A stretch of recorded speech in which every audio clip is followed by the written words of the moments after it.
Oh my gosh. And we are live. Wait, what was that? Hello. Oh, I just had a couple minutes of laughing with my sister. Welcome, everyone. Welcome to Bible Prophecy and Truth. Oh, yes. Oh, my name's Hello. my name's Dan. I'm the author of BibleProphecyandTruth.com, and this is my wife, Kelleen, co-hosting and chat moderating, and our sister in Christ, Diane, from Minnesota via Zoom. Hi, glad you. Where it's single digits up there. Oh, yes, very cold. Hi, Bob. Bob, are you chat hopping? You're chat hopping. Chat hopping. He's not on. It's okay. He's on Rumble today. He's on Rumble today. Yeah. Hi, Bob. Hi, Sue. Just in case she's there. So welcome, everyone. We're going to be talking about a little bit of news, how it relates to biblical prophecy, and then we're going to dive into a deep discussion on the book of Daniel and all the prophecies that talk about the last day. And when you get into the details, it is really, really fascinating. So it should be a lot of fun tonight. So welcome. So right now, give it a big thumbs up. Don't forget, Bob, give it a big thumbs up and ring that notification bell so you don't miss out on any great content. Thank you. Take it away. Listen to her. Oh, and then make So sure do you that. go to videos.prophecyandtruth.com, videos.prophecyandtruth.com. That's the website. We are actually live streaming there right now, live. But look at the banner, because the banner has all the places that you can reach us. Make sure if you have a question, prayer request, whatever, send it to Dan in his email, which is at the bottom of the screen, and you can find him there. Yeah. So definitely get a hold of me if you want to. The QR code on your screen will take you right to the website, and you can share from there. And please do help us reach more people. So for now, I'm going to turn off the banner, and I'm going to turn off the QR code, and we will jump right in. and hit it. That was interesting. I know. I have no idea what was just happening, but it's okay. So we were listening to this song on our prayer meeting earlier. As always. Oh, and you know what? I didn't even bring up my document yet. I am just slacking today. You're always slacking. But as always, we always talk about the signs that Jesus gave that would herald his coming, because they're literally happening right now. And we just had a 7.0. Wow, I know, a 7 in the Alaska area here. Wow, that's a 7. That's a major one. That's a massive earthquake. Yeah, 1,863 earthquakes in the last 7 days. So I wonder if we'll actually hear about that one. That could have done some damage. It's 7 down here. It's actually near Alaska in Canada. It looks like. Oh, in Canada. Okay. So this area. Yeah, and there's a cluster of earthquakes, 175 in the last 7 days. I think all of these happened, and then like the last day with this 7.0. This says Alaska, though. It does. It says Hubbard Glacier. So must be on the border. Yeah. So Alaska and Canada are touching together. Oh, they're touching. Yeah, they have a border with each other. They do share a border, yeah.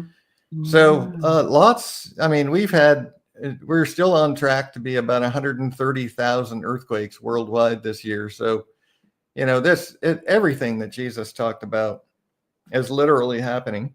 The signs in the heavens. There's all this talk about the solar outburst and the polar shift, magnetic poles. The magnetic poles. Thank you very much. They're deteriorating.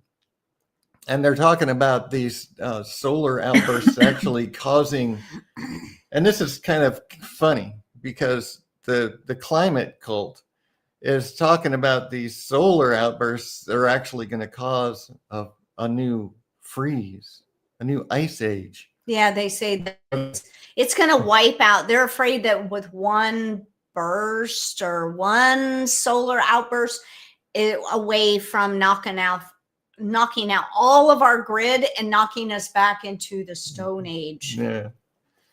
And it's kind of, it would be funny if it wasn't so serious and they're just trying to fear monger and try to grab control, and they're raking in so much money from this. But the fraud is just amazing what's going on in the world. It really is a real thing. Like, we're actually seeing the northern lights way down into south, the south, in the southern south. USA. Yeah. And that's the thing that I'm bringing up here, is that it's actually true. You know, there's an extremely rare event that's happened 3 times in the last 2 years. You know, and the magnetic poles are deteriorating. There's very heightened solar storms going on, and everybody's really literally freaking out about it. They are. And it's what Jesus said would happen, that men's hearts would be failing them for fear because of the things that were happening in the end. And I showed you this a little while ago, where, you know, the magnetic field is literally deteriorating. It's shrinking. And so you don't know how much technology that we're actually going to have at the time that the Antichrist takes over. No, we don't. We don't know. We may not have a lot of computers and stuff anymore. I know. Well, if there's an EMP event, you know, then it could wipe out a lot of computers and a lot of electronics. But the mark of the beast is definitely going to be electronic. It's going to be something that will be used by them to control. You know, it's what they've been trying to do, and they're going to succeed by placing the Antichrist in power, which is what we're going to talk about in Daniel, because they put him in power. It actually says that, and we know who the they is today. So it's fascinating to read Daniel and put all that together, but we're going to do that in a minute. I brought this up a couple of weeks ago, I think, where, you know, they did a study on the magnetic field decay, and that it shrinks by 50% every 1,400 years. And so there would be no life on Earth if in 2,000 years from now. No. And it's one of the things that actually proves the young Earth, right? That the Earth is actually 6,000 years old, just like the Bible tells us. And the 6 days of God's creation and plan to bring it to the 7th day, the millennial reign of Christ. And we've talked about all this in recent lives. But this is, you know, all of this stuff that they're seeing that they don't understand. We understand it. We know exactly what's going on. This is what Jesus told us would happen. And we know that it's never going to be another 2,000 years. We're in the end time now. It's absolutely certain, because everything Jesus said was going to happen is happening. And the winter storms that are happening right now, we talked about this last time, where there's record-breaking storms. Well, there's I'm going to play just a few seconds of max velocity here, because we're actually going to get 3 waves of cold back to back. They're going to go across the U.S. Record highs, record low, record highs, record low. And so it'll get super cold, like 30, 40 degrees below normal, and then warm back up to record highs, and and then back to cold. So watch this real quick, because it's just, you know, every time max velocity is on lately, he's talking about record-breaking things that are going on. And we've never seen this before, that kind of thing, Yeah, and it's because of the signs that Jesus said would happen, are happening. Yeah. even more chaotic. We are tracking 3 different winter storms that could arrive one after another, and each one may behave differently. Some could dump heavy and disruptive snow. Others may bring sneaky bands of slippery ice. And a few places might get hit by all of these storms, with little time in between. And the truth is, confidence is growing that this weather pattern is only going to get more intense as we go later into December. So in today's forecast, we are going to break down exactly what you need to know about this brutal weather pattern that is about to develop in the United States. And to talk more about this major weather pattern change that is coming to the United States, I want to talk more about our jet stream. This is essentially what controls our weather patterns that are happening across the country. And right now, our jet stream is actually oriented out of the northwest. And this is already helping to keep many areas in the United States below average for temperatures. That is especially true across the Midwest, the Great Lakes, and back through the Northeast. But what's going to be crazier is as we go into the middle and end of this week, our jet stream is actually going to get even more oriented out of the northwest, which means very strong winds aloft are going to be basically transporting lots of cold air out of Canada into the lower 48. But here's the thing, if you're over in the Rockies or anywhere in the desert Southwest, that is where an intense ridge is going to be building. This is very important because what's going to happen by the middle and end of the week is that this high pressure system is going to intensify, which means our troughing is only going to get stronger along the eastern and central tiers of the United States, which is going to make things a lot colder by the middle and end of the week. And one of the things that I've been seeing here on the last few runs from the GFS model and a lot of other reliable computer models is that by Friday and Saturday, we are going to see a much more organized jet stream with very strong winds coming right out of Canada. And this is the perfect setup for a major Arctic blast that could dive temperatures across much of the United States by as much as 30 to 40 degrees below average. So this is definitely something that we need to be watching for very closely, as if this Arctic blast is to happen, which I don't want to show you the whole thing, but I forgot where he was actually talking about. It's going to be, record breaking again. It's even for us, really, because I mean, the high being 60, that's chilly for all of us down here. Yeah, and even as far south as northern Florida, this cold is going to come Florida. through. Yeah, I mean, I'm watching. So, I watched. I'm talking about the major cold coming down. Yeah, it's going to be like low 40. And so it's going to get cold and warm and cold and warm. And it's super, like 30, 40 degrees below normal, he said. And this is, we're seeing 40s. Record every season so far in the last year and a half, 2 years. We're seeing record breaking events. I know. And we know from prophecy that this is going to continue to escalate. Yeah. And we know that it's going to happen. I told you we're going to see snow in DeLand. Yeah. Central Florida is going to be snow. I can almost promise you. We'll see. And you're probably right. But so we're definitely watching the prophecies that Jesus gave coming to pass. There's literally no doubt about it.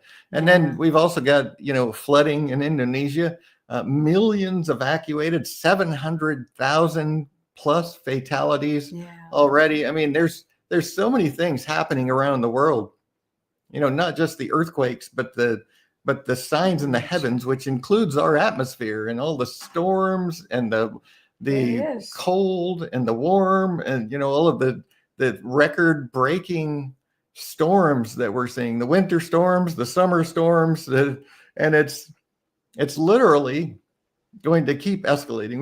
We can be pretty certain of that it's going to continue to escalate, because we're not really at the point where people are literally having heart attacks because of fear, but that's what Jesus said, that men's hearts would be failing them for fear because of the things that are happening in the world. So we don't have to be afraid, because we know what all this is leading to. It's leading to the coming of our Lord.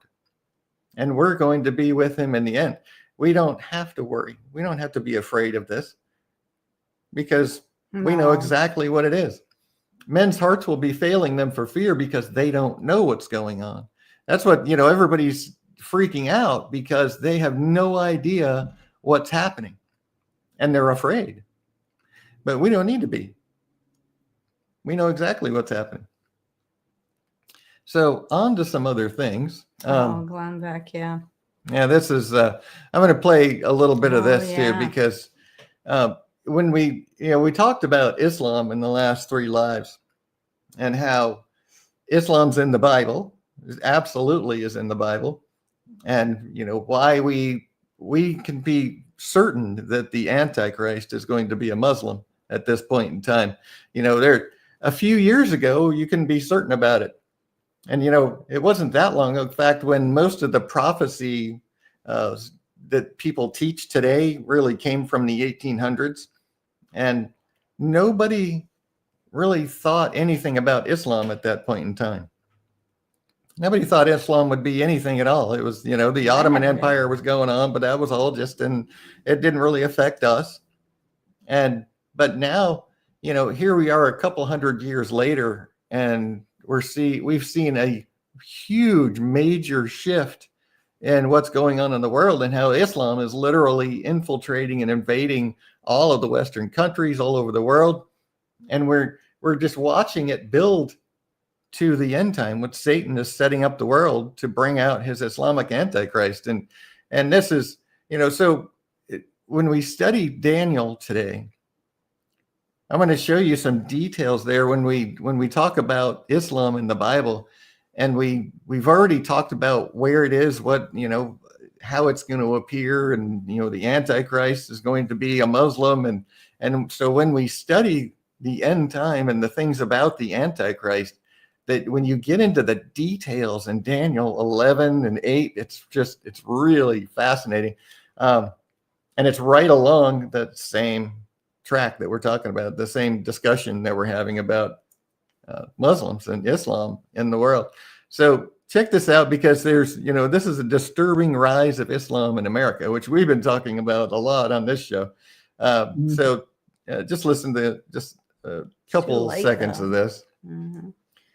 I asked my Instagram followers, vast majority are women, probably 85% stay-at-home moms. And when I asked this question, my followers were about 850,000 on Instagram. And I just said, totally open-ended, wasn't looking for a particular answer.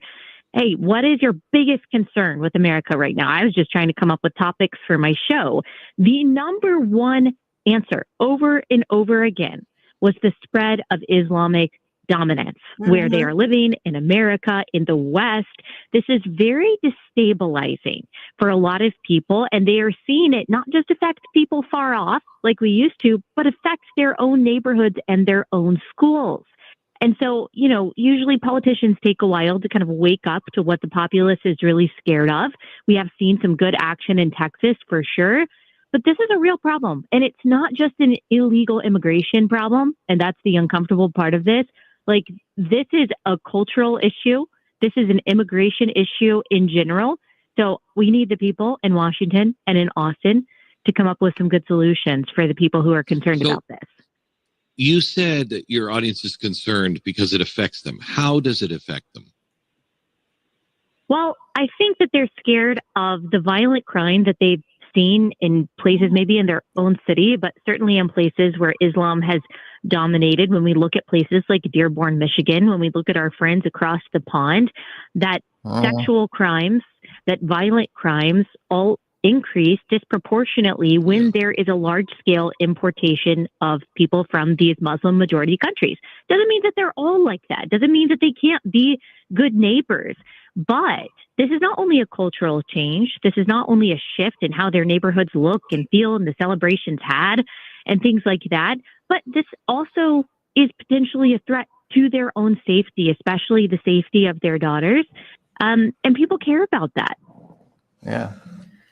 Yeah, that's the thing, the whole idea of Islam being a peaceful religion is being shot down completely lately. The propaganda that they've been throwing at us for years now is being destroyed, because people are starting to actually see what bringing a bunch of Muslims into your country does. It destroys it. And if you've got daughters, you can't let them go outside. They're in danger every day, literally, when there's a bunch of Muslim men around. You cannot trust that your daughter is safe to go out of your house, or your wife for that matter. Yeah. So it's becoming, she was talking about, she was just looking for, she wasn't even looking for this, and she was asking people what they're most afraid of, and it turns out, well, they're most afraid of the Muslim invasion, which we've been talking about. Yeah, because there's a lot of gangs, Muslim gangs, roaming around, like looking for what they can destroy, from people to properties to everything. Yeah. And the other side of this coin is you've got Pope Leo pushing, that Islam is really great. I've got an article I'm going to show you where he's trying to say he's trying to say that this whole idea of Muslims, Islam being bad is really just a propaganda thing. But the propaganda, the lie really is that Islam isn't bad. It's ridiculous. But, it's expected coming from Pope Leo, right? All the news that's unfit to print is what legacy media, is doing. They're doing their father's bidding. And that's what, who is the puppet master? I've got a video and a document on that, the ultimate puppet master is Satan. He's the one that's really behind all of this. But then you've got the high level puppet masters underneath him that are really the ones pulling the strings.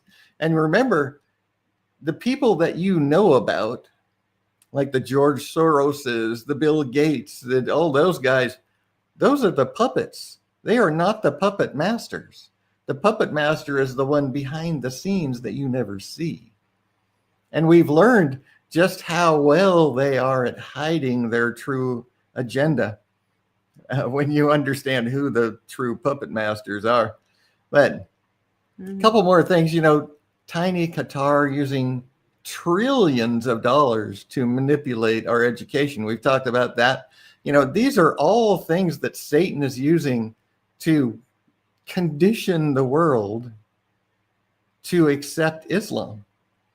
And we know what it is. When people that actually see what Islam really is all about, they want nothing to do with it, of course.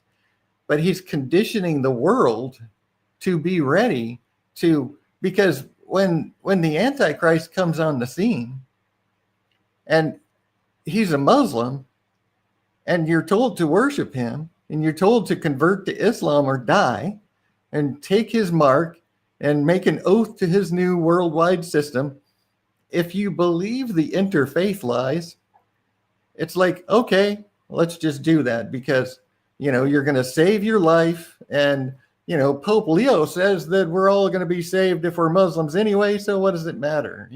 We might as well join them to beat them. All right. Because that's what fear causes people to do. Well, if you can't beat them, join them. And that's what they're going to do in the end. The whole world is literally going to join with the Muslims because they're afraid of what's going on. So if a young girl is a Muslim girl, then she's not a free for all for all the Muslim men, right? Because that's what they're so afraid of. If you're not a Muslim woman, then Muslim men can just take you as a sex slave all they want. They can do anything they want to you.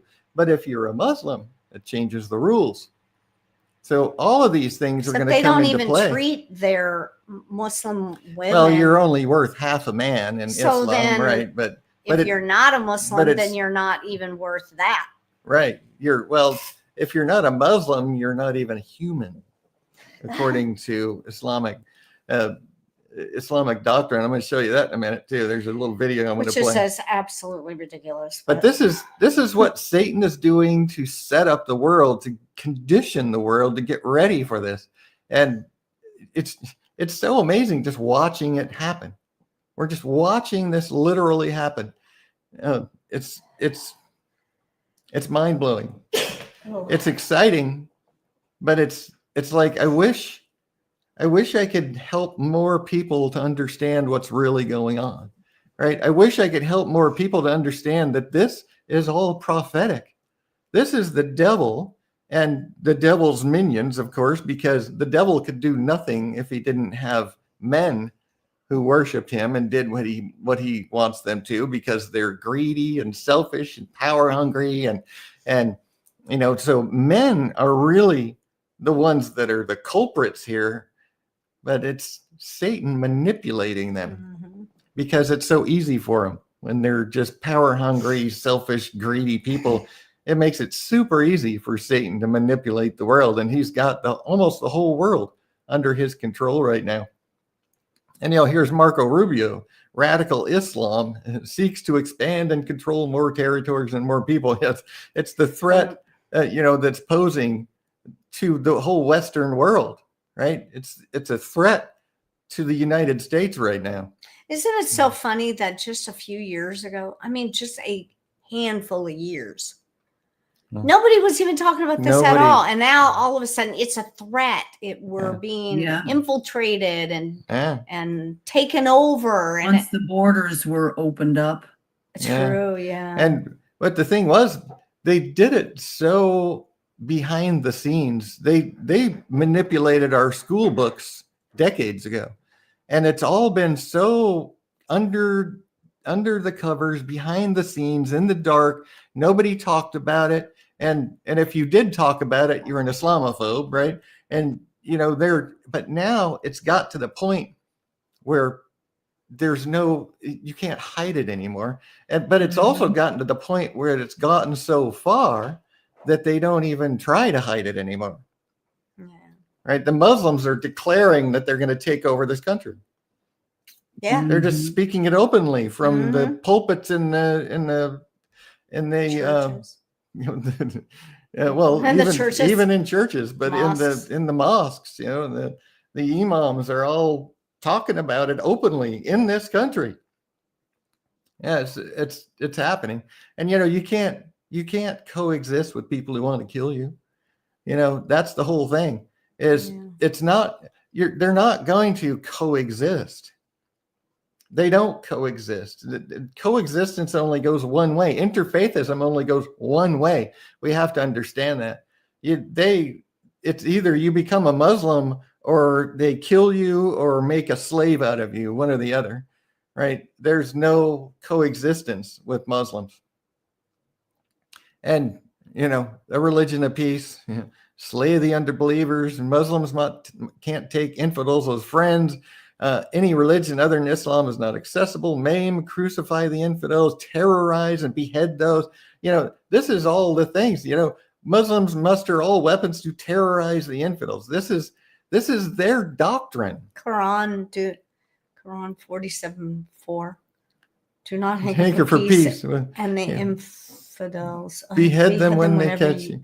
When you catch them, yeah. And what they're doing right now is they're using taqiyya. They're using the doctrine of taqiyya in Islam to lie to us, bold-faced lie to us, because they're not really disobeying the Quran if they're just lying to us, saying that they can be our friends, right? Because that's the whole doctrine of taqiyya, is as long as it assists the ascendancy of Islam, then it's okay to do. And in fact, you should do it.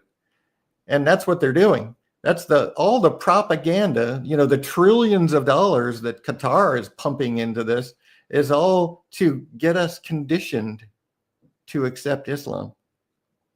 And fortunately, it doesn't work on us. The people that really know what's going on.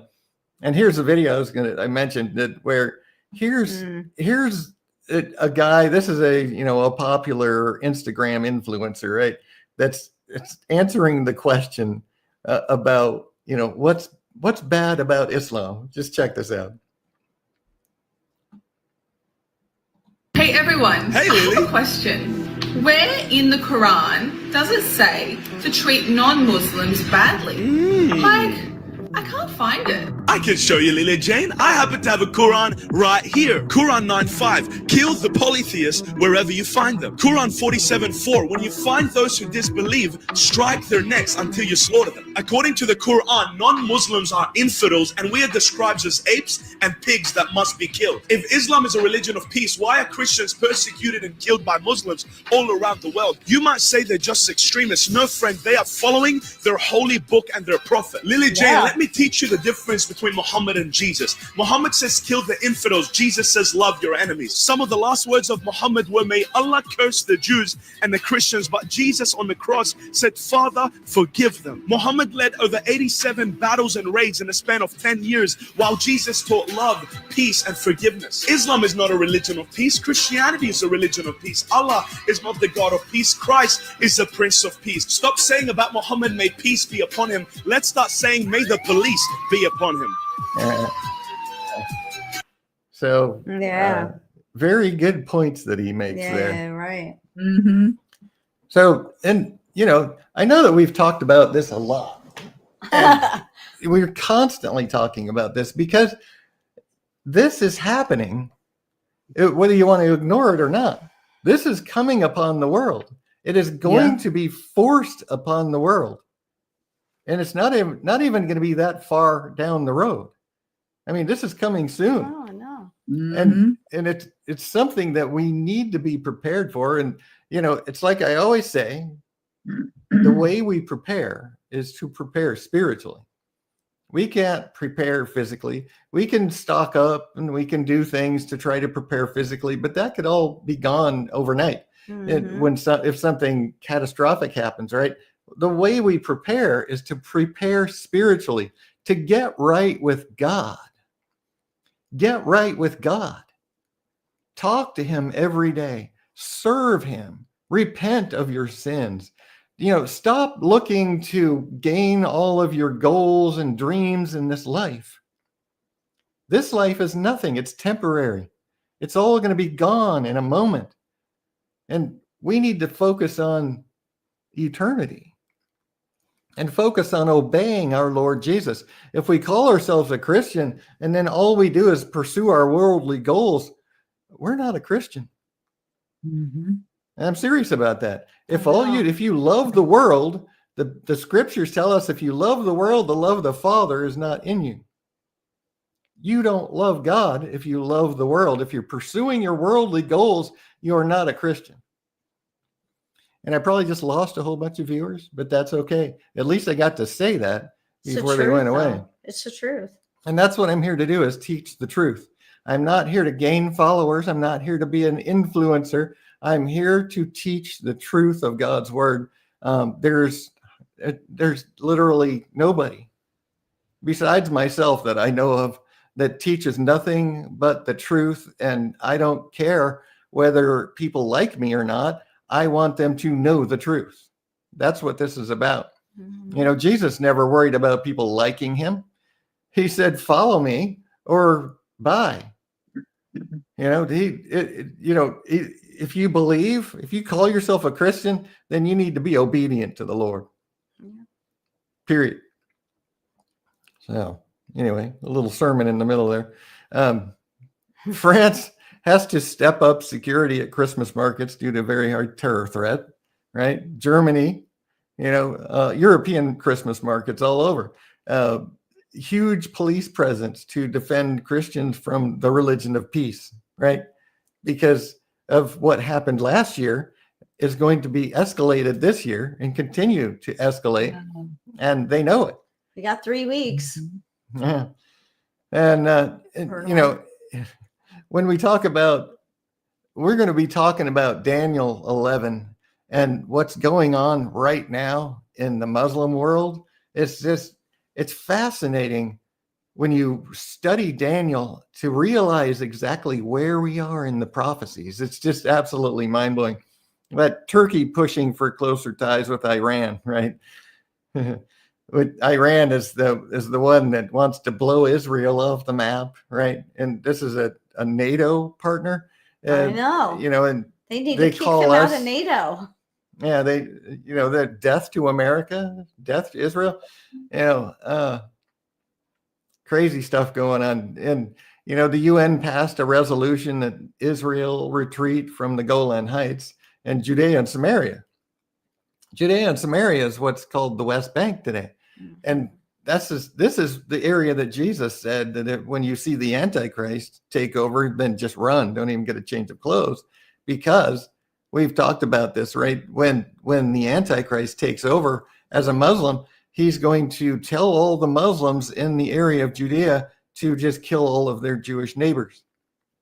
Because that's when he takes over, that's when he's going to start hunting down Jews and Christians at that point. And so all of these things are leading to the day that Jesus literally told us Look at about. those cowards. I Their know, wearing their cowards are all masks. covered up so Yeah. nobody can see what they're cowards. They're cowards, cowardly criminals, Yeah.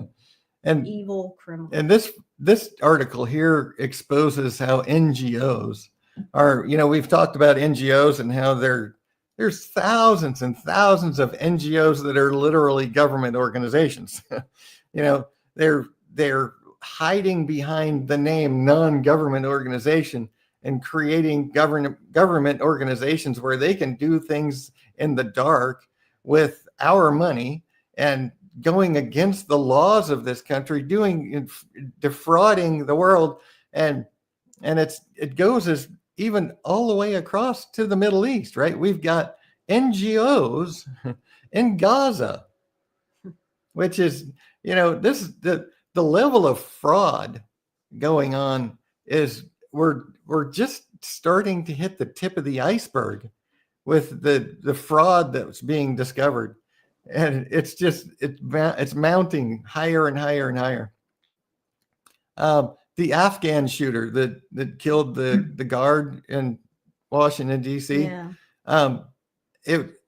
They're finding out that he was actually blackmailed because that a Taliban hit squad forced his hand by threatening to murder his family back home in Afghanistan. And this is how they operate.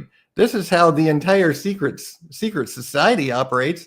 And definitely in Islam, right? If you won't do what they tell you to do, they'll kill you and they'll kill your whole family. And then go out to lunch. Yeah. And they don't care. Yeah. And so this, you know, whether or not this is true, it does happen all the time. And it's very likely true.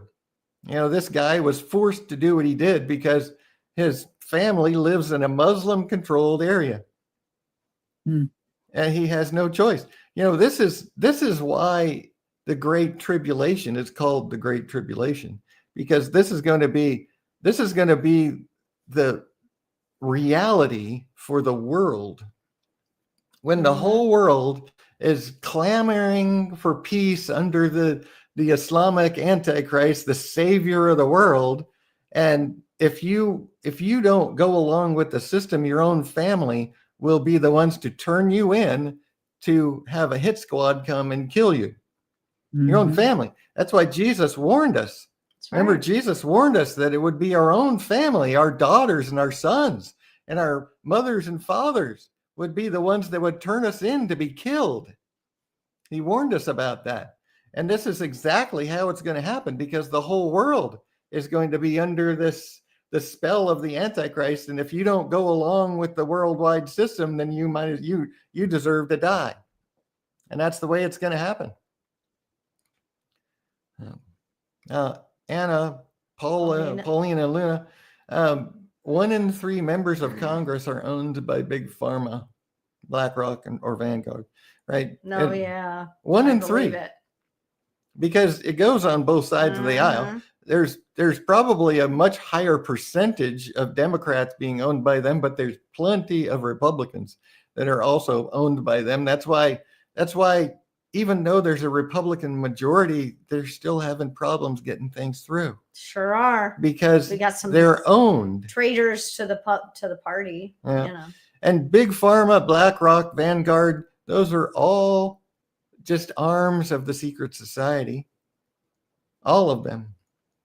The deep state. everything is all just arms and fingers of the secret society, and everything and that's what they do. Congress, being in Congress, you're always looking for donations and support, and and that so causes them to be able to. They get a big run for donation, Congress. and then suddenly they're controlled.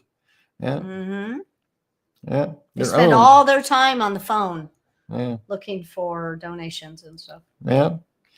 And the war on Christianity is really this whole "it's okay to hate white people" thing that's going on is really just a war on Christianity, because the vast majority of the elderly, the middle-aged to elderly Christians in the world, the vast majority are white, right? They're European, they're American citizens, right? The Christians of this world, because the youth has fallen away in droves.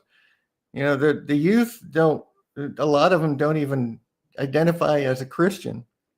Even ones that do they're not really Christians. They're just going to church. And churchianity and Catholic churchianity is all just, if you go to church, you're going to be saved, which is a lie from Satan. We've talked about that a lot on this channel as well, right? If you believe that going to church is your salvation, whether it's the Catholic Church or your Baptist church or your Protestant church, you are being deceived, utterly deceived. You need to pick up your Bible and start reading it for yourself right now, if you believe that. Trump's plan, the peace, the ceasefire deal that's weeks old now. Phase 2 has never happened, and it's literally dead on arrival. It is gone now, and Hamas, the Hamas chief rejects the key points of the Trump peace plan and calls for Israel's destruction. This was never going to work. No, it was never going to happen. You can't deal and negotiate with criminals, with evil, with evil people. Hello. And this is why I really believe it's going to be a forced two-state solution. That's what the confirmation of the covenant is going to be. It's going to be forced. And Jesus said, when you see Jerusalem compassed with armies, know that the desolation is nigh. They're going to have UN forces, multinational forces in and around Jerusalem to force the peace. That's what's going to happen. Yeah. I'm absolutely certain of it now. I used to, well, it could go either way. I don't see it going. I don't see a peaceful plan ever happening. That is what a joke. And he praises Turkey for its religious tolerance. He's totally going against NATO, and he's a Muslim. That's all he cares about, is being a Muslim. Yeah. He doesn't care about interfaithism. He just cares about the Islam. Right. That's it. Yeah. Nice try, though. Erdogan is a Muslim, only cares about pursuing Islam's goals, which is to destroy Jews and Christians and to wipe them off the face of the planet. And, his religious tolerance when his country is 99% Muslim, how is that religious tolerance in any way? No. Because Turkey didn't used to be. Turkey, a long time ago, Turkey was actually, it had a lot of Christians in it. And they've totally changed that. They chased him out or killed them. Killed them and chased them out. Yeah. Yeah. And, here's the Pope saying that the fear of Islam is a political maneuver against migrants. Oh, yeah. What? See, we're the false prophet. Hello? There you go. I know. It's false prophet big time right here, because this man, and he's doing everything to pursue what Pope Francis was doing, just following right along in Pope Francis's footsteps. The fear of Islam, he denounces the fear of Islam. It's possible to live together, to be friends.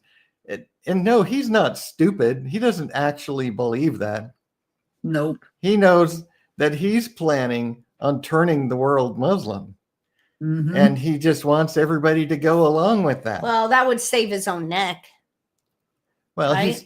he's literally to go going along to be with right. And he's going to be the false prophet almost. Because you if know, he was fighting against that, that's his life.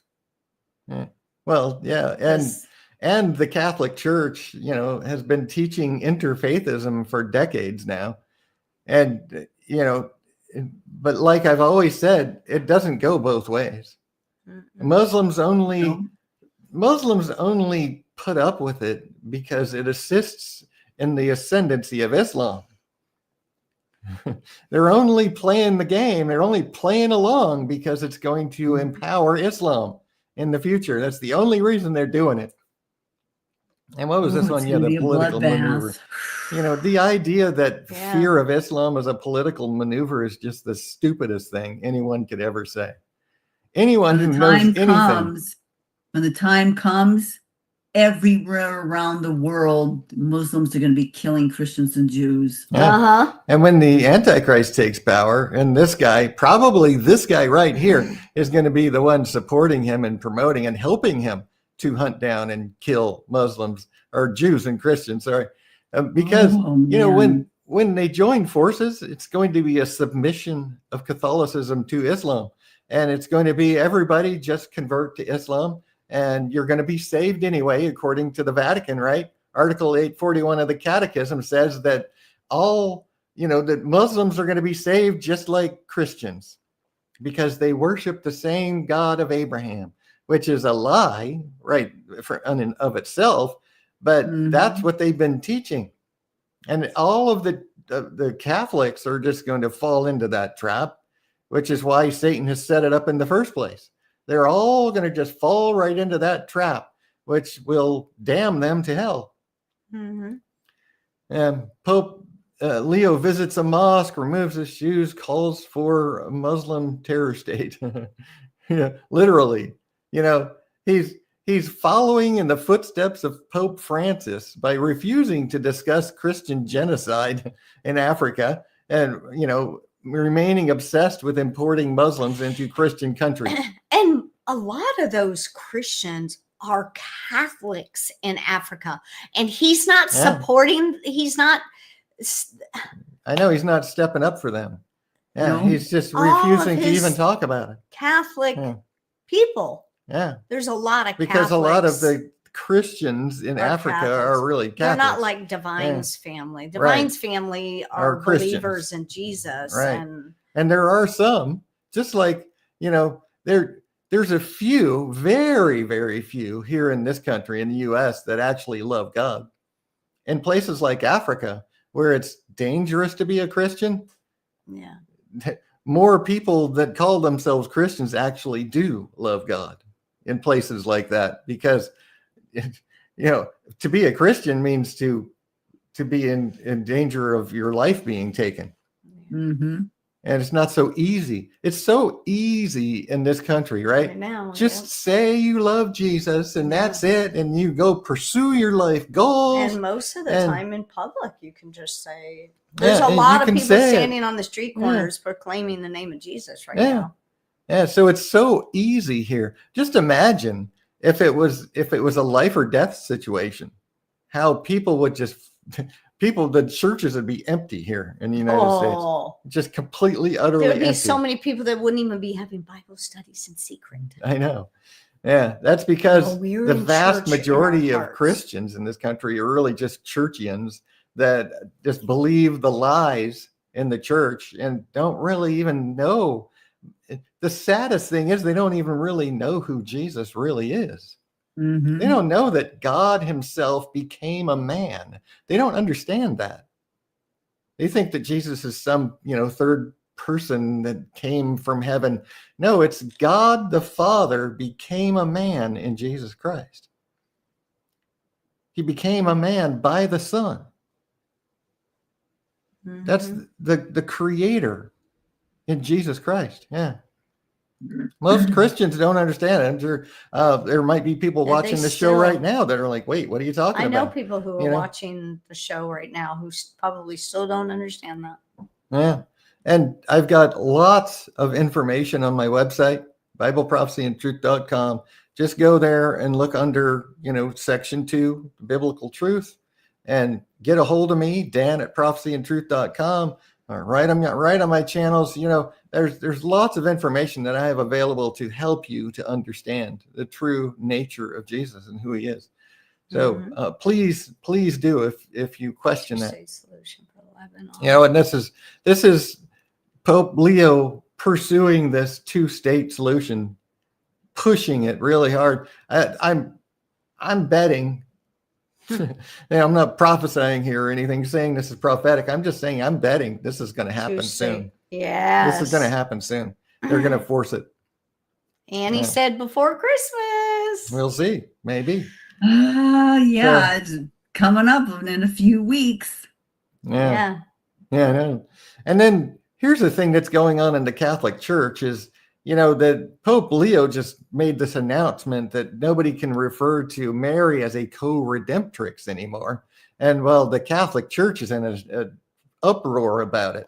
Because they pray to Mary. Yeah, they pray to Mary, and they've been thinking, they've been taught their whole life that Mary is the one that gives them grace and everything else. And then, Jesus isn't even mentioned in the plan of salvation in the Catholic Church. The name of Jesus isn't even in there, but Mary is, And here's what I think about this.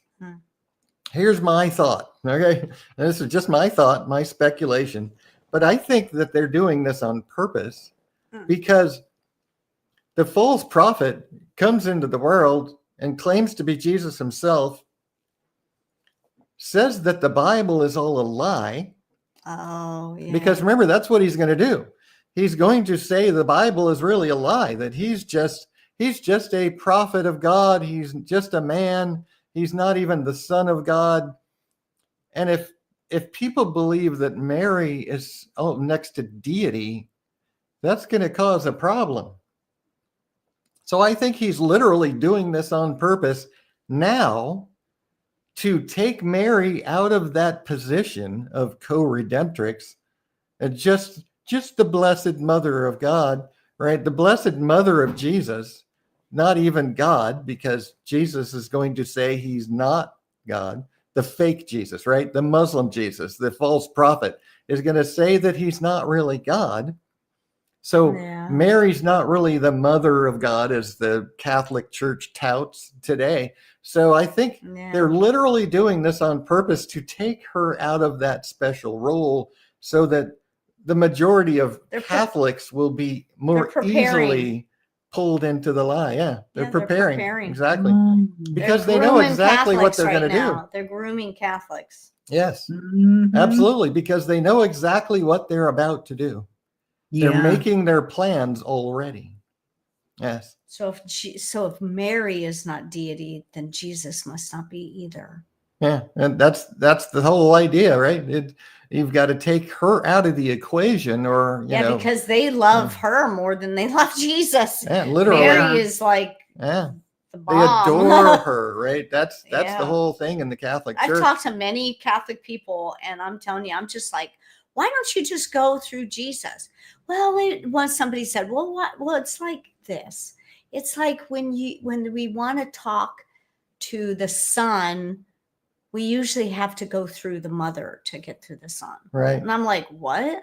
That's the confusing doctrine. No, you can Catholic call Church my son believes. Alex anytime you want. You don't have to go through me. Right. Yeah. But that's the whole thing about, if you talk to ex-Catholics, then there's a lot of ex-Catholics that have websites there's just so many you can find that where they talk about how confusing it was to be a Catholic. It really is very confusing. Yes. And what didn't they say that Mary was a saint or something? Yeah, deity.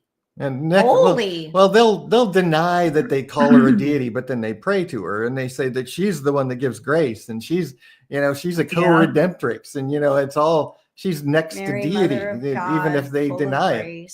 Yeah. So I literally think that they're just preparing the way for the false prophet, the Muslim Jesus, who's going to deny that he is God in the flesh. Yeah. So that's wow. Just watching all these things happen is just mind blowing. And then this jihadi in a suit, right, accusing Israel of exploiting October 7th.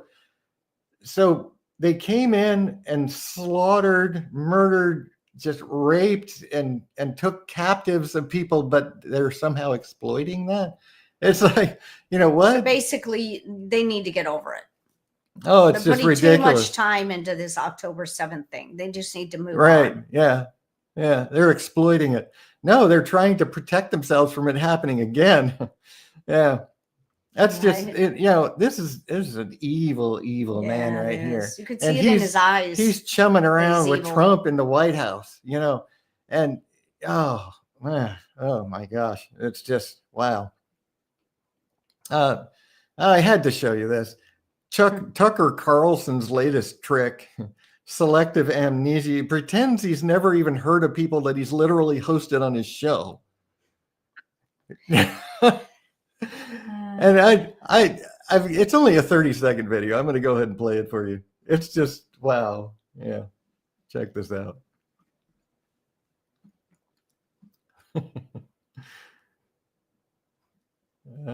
Hold on. I've got to turn the sound on. It always does that. Let me go ahead and full screen it. I'll back it up. All right. Dave Rubin, whoever that is. But I don't have the control that you have, which is wonderful. Who's Tommy Robinson? You know Tommy Robinson. He seems like a fraud to me. Tommy Robinson, thank you very much for agreeing to talk to us. Laura Loomer, that's world's creepiest human. I don't even know where she came from or who she is exactly. Loomer? Thanks, Laura, for being on the show. Seth, whatever, from the Babylon Bee. Yeah. So thanks so much for coming on. Thanks for having me. Quotes from that Josh Hammer guy. Well, that's incredible. Yeah, Josh Hammer. Yeah, that's just Dave Rubin, whoever that is. I had Tucker to show Carlson. I know people are really. There's still a lot of people like goodness. him, but there's a lot of people that are saying, you know what, the cat's out of the bag, and we really are getting to know you now. Yeah, well, and he's literally doing things like this, which is just like I think he's wow. lost his mind. I Well, really do. He has definitely gone over to the dark side, so to speak, right? He is seems definitely one of them. he's just right? saying it's not the Tucker that I used to like when he was still on Fox News. I really liked Tucker. I still believe that he's been one of them for a long time, that he's controlled opposition. He weaseled his way into our trust to gain our friendship and our trust. And now he's going all out. Now that he thinks he's got this big audience, he's now going all out to change our minds. Now. Mm-hmm. He's trying to change our minds. Yeah, because he's the enemy, literally. Yeah. So a lot of people like him. And then, the massive fraud, all this fraud, they're finding massive fraud in Obamacare now. The whole thing about that. You remember the whole shutdown? It was literally about the fraud in Obamacare, literally, because they didn't want to lose the money that they were getting from that massive amount of fraud. That was the whole reason for the shutdown. And the reason the Dems would not go along with the new bill was because they were going to lose all their money. Shutdown. Yeah, that's what it is. They were going to lose all their money. That was because it was literally about that's this. What they said that. They said that they because of Obamacare they shut the government and it's down. because they're all getting kickbacks, and they're going to lose their cash cow. And they don't care if we suffer and die. I mean, these are the people that are running our country. And what they did was they taxed people if they didn't get Obamacare or have some type of insurance. They charged me $20 in taxes and I didn't pay it. Yeah. And I didn't qualify for it because I didn't live in America. They're in Germany. Yeah. They still came for you. They still came for you. Yeah. Yeah. It's just the fraud. Told me I didn't qualify. Yeah. Right. Yeah. And it's, the fraud, they're finding so much fraud now, like everywhere. It's just, it's gotten so bad. But so one little meme before we go on to our study of Daniel. The reason why anyone will go to hell is because the person rejected Christ. That's the one unforgivable sin, right? Mm-hmm. Is to deny God, to deny the record that God gave of his son. It says in 1 John, if you deny if you don't believe the record God gave of his son, then you make him a liar. Mm-hmm. Blasphemy of the Holy Spirit is the one unforgivable sin. When you reject Christ, when you reject the record God gave, that's blasphemy. That is the reason that anyone would go to hell. That's the one thing that will cause people not to be saved, is to reject Christ. So I had to show that. It was a memory that came up. So let's just go into our study on Daniel, because I'm really excited about this. This is something that I've spent a lot of time preparing, because I'm going to take you through my notes, because I don't want to get sidetracked and I don't want to get ahead of myself. I want to stick to the way I've got it plotted out here in my notes, because I really want to help you understand what I've seen in the prophecies of Daniel. And because a lot of the prophecies of Daniel are about the last day, and people don't talk about Daniel 8. They don't talk about Daniel 11. But this is where it really gives us the details of what's going to happen with the Antichrist, and I really want to help you see it. So I'm going to go through the notes that I have prepared, basically, and just kind of walk you through these details, because it's all about, it starts with the Babylonian Empire, right? And Daniel 2.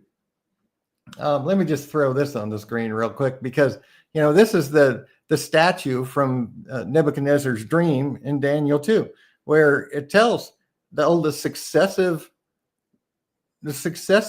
world governing rulers, right? That not just every empire in the world, but the ones that control the known world. The Babylonian Empire, the Medo-Persian Empire, the Grecian Empire, the Roman Empire, and then the fifth section, which is the Holy Roman / Islamic empires, which is, they still exist today in the EU and the Arab League.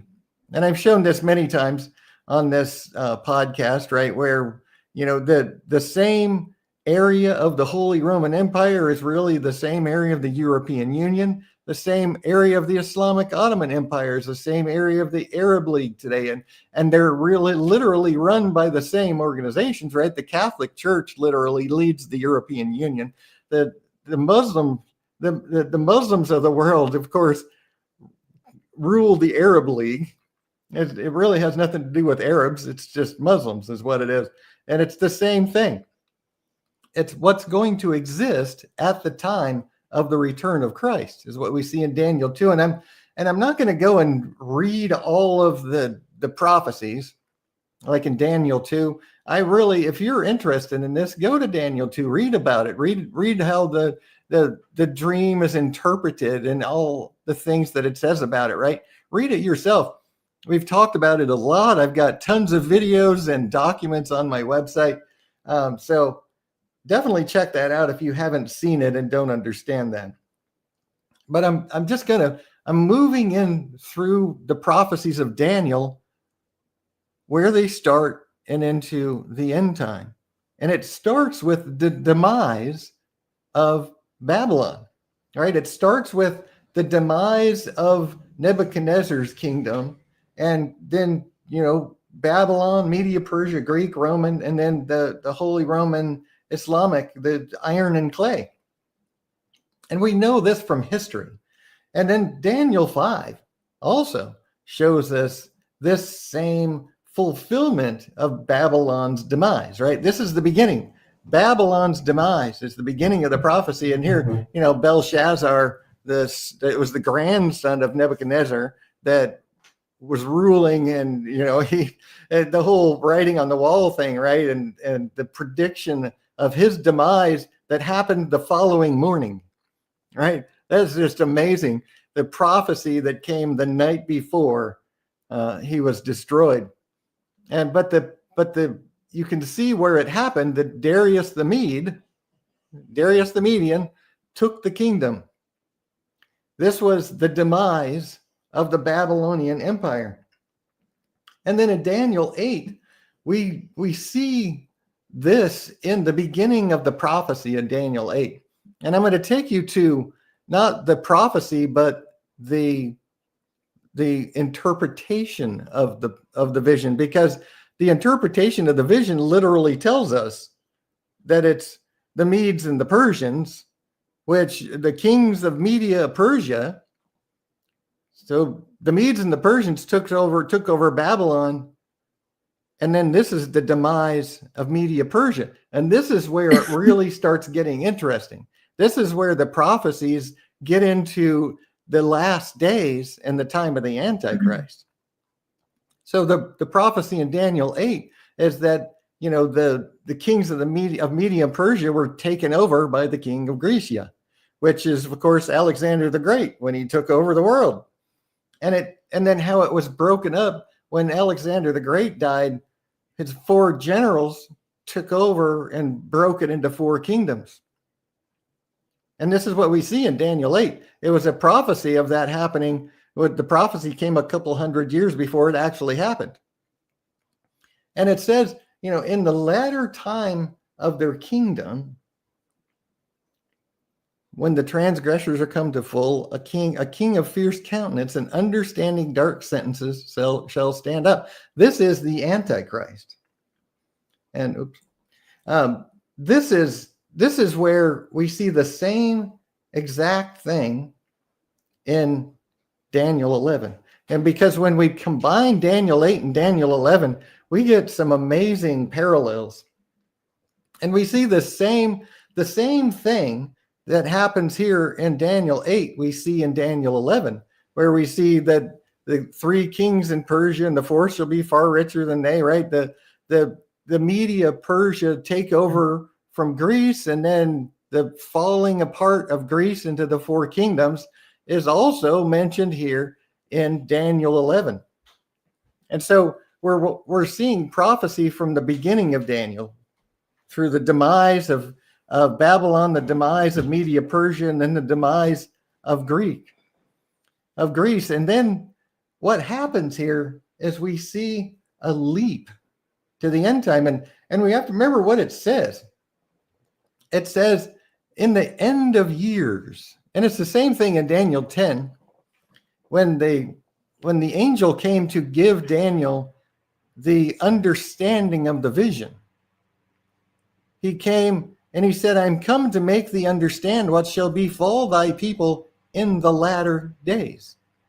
For yet the vision is for many days.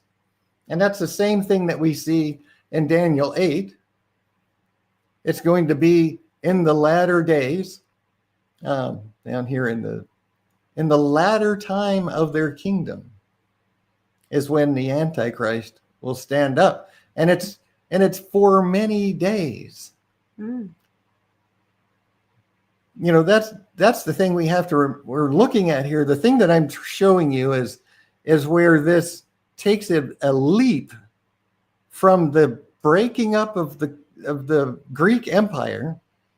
It takes a leap to the end time, which is what we see in many places in prophecy. And we see it in Daniel 8, we see it in Daniel 11, we see it in Matthew 24, we see it in many places throughout prophecy, where at one sentence will then jump, the next sentence will jump 2,000 years. And it happens a lot of places in prophecy. And I'm gonna actually show this to you. Just so that you can study this for yourself. If you go to BibleProphecyandTruth.com, go to the notes menu and go to the newsletters archive, and then search the flat list and just search for preterism. And on this article, I talk about the idea of post-millennialism and preterist views, and basically refuting how that could be even possible. But at the bottom of this page, I have some data about where the prophecies have this 2,000-year gap in many places. And we see it in Daniel 9, we see it in Daniel 10, or you see it in Daniel 11, Daniel 8, you see it in Acts, right? In Acts, there's a 2,000-year gap at the pouring of the Holy Ghost on the day of Pentecost, when Peter was preaching, and he preached right from the book of Joel, which from one verse to the next verse is literally 2,000 years. It just it takes a leap. And this happens in many, many places. In Revelation 12, we see the same thing. And Matthew 24, we see the same thing, where he's talking about current events, and then it jumps to the end time. And Luke 17. Why does it do that? Sorry? Why does it do that? Well, remember, God wrote prophecy in the same way that he taught when he was here, in parables. Mm-hmm. He did this to not only fool Satan, but he did this to fool people that don't love him. You know, there's so many false prophecy teachers that believe the nonsense about prophecy that they've just been taught from somebody else. And God did it on purpose. He purposefully did this. And it was, you know, remember the devils asked Jesus, why are you here before the time? Mm-hmm. He did all of this to fool not only men that don't love him, but to fool the devil, to trip him up. And then here, you know, in Daniel 8, you know, Daniel 2, even from the time of Nebuchadnezzar, you know, to when the time of the stone at the end of the prophecy, when the stone that's formed without hands smashes the statue on the feet, that's literally 2,500 years later from the time of the prophecy. And so there's lots of information there if you want to study that, if you haven't seen that before. But this is where things get really, really, really interesting, as we see the fall of the Medo-Persian Empire and the fall of the Greek Empire, and then we see it leap into the latter days, which we see, you know, in the end of years, at the end of time, they shall join themselves together. And that's one of the things I'm going to talk about a little bit, but I'm going to first just continue on this journey through time, right? From the time of the first prophecies to leading up to the Antichrist. So in Daniel 8, this is one thing that I hardly see anyone in the world understanding this. And it's really important to understand this, because this shows us the timing of certain events that we know are going to happen. Because in Daniel 9, we know that the final week begins. And then we also see where the Antichrist is going to take over in the middle of the week. Mm-hmm. But there's some other things. And one of the things that people I haven't heard anyone ever talk about the fourth beast of Daniel 7 does not exist yet. I hear all kinds of people trying to theorize about what the fourth beast might be, as if it already exists. But the fourth beast doesn't actually exist yet. Mm-hmm. It's going to be created by the Antichrist. And that's one of the things that I'm going to show you here in Daniel 8 and Daniel 11, where this actually happens. Because there's things that happen in prophecy that when we go through what happens with the Antichrist in Daniel 11, it doesn't specifically say. But if we pay attention to the details, it's those details that we can see and pay attention to the words. And it's like, aha, this is where it happens. So in Daniel 8, we're given this timeline, right? We're given a timeline of 2,300 days. And it's like, well, this doesn't equal 3.5 years. This equals 6.3 years. What's going to happen at this 6.3 years? What's going to happen 0.7 years after the signing of the peace treaty? Because that's what this is showing us here. That's what this event is. It's the vision concerning the daily sacrifice and the transgression of desolation, which is the vision is where this little horn, the Antichrist, waxes great and takes away the daily sacrifice. Mm-hmm. So it's his rising to power He waxes great. This is not him taking over the world yet.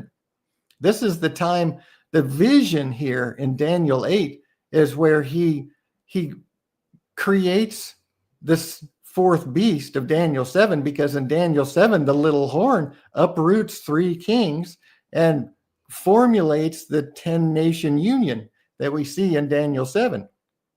He's going to create this fourth beast. He's going to create this 10-nation union at this time, at the 2300 days.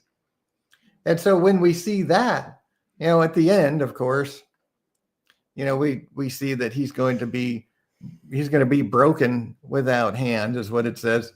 And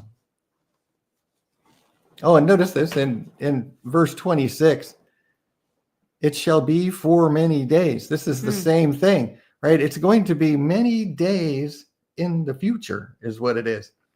And like I showed you in Daniel 10, where the angel says, I'm going to show you what shall befall thy people in the latter days, for yet this vision is for many days. It's many days in the future. It's what's going to befall thy people in the latter days.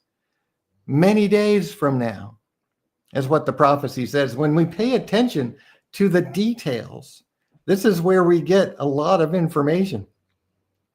So, and then, he's going to be broken without hand, because when Christ returns, he's just going to speak a word and wipe them out. But, this prophecy, when we look at Daniel 8, it's literally a prophecy of from the time that the Greek Empire the Medes and the Persians are taken over by the Greeks, and then the falling of the Greek Empire, it literally then takes a leap to the end time all the way to the defeating of the Antichrist in the last day. And so when we look at that, we see that this declaration, the vision is for many days, is from Daniel 8 here, and from Daniel 11, and from Daniel 10. It's many days in the future until this happens. It's going to happen in the last days.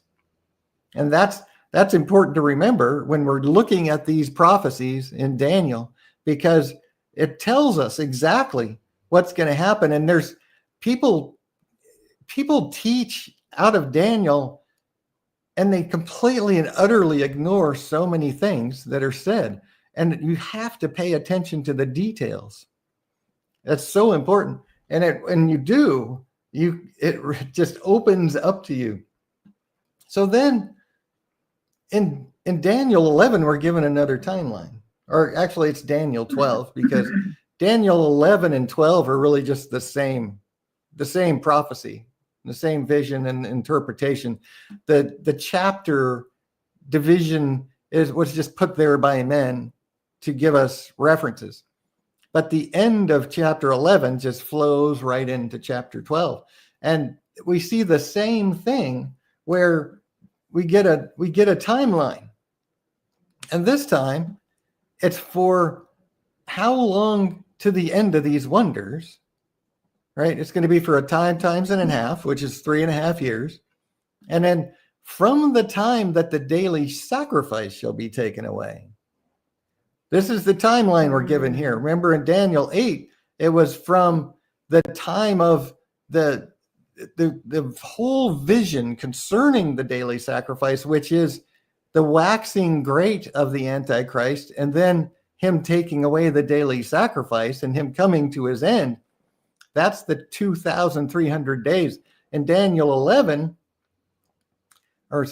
12, it's from the time that the daily sacrifice is taken away. So this is excluding the rising of the Antichrist to power, and going from the time that he takes over the world and stops the daily sacrifice, becomes the abomination of desolation. That's when we're going to see 1,290 days, which is 3.53 years, 3.5 years, which is the same as times and half a time. It's 3.5 year period.